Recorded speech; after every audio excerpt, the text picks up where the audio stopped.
শাকটা আনো অনেক ছুটে গিয়ে। বাবা কারোর বাড়ি শাক নেই? হ্যাঁ, একটা কথা বলি, এটা ভালো করে মন দিয়ে শুনুন। বর্তমানে একটা এমন কালচার চলে এসেছে, যদি কোনো রাজনীতির নেতা আসে তার জন্য শঙ্করধ্বনি উলুধ্বনি ফুলের মালো ছুড়ে দিচ্ছে। কিন্তু আজ এই বসবাদিতে গৌরাঙ্গ মহাপ্রভু আসছে, শঙ্করধ্বনি উলুধ্বনি কোথায়?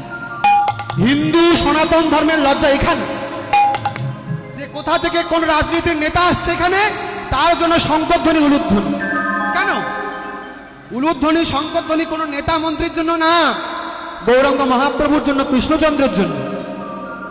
এটা মনে থাকবে? হ্যাঁ, কই শঙ্খ এনেছেন?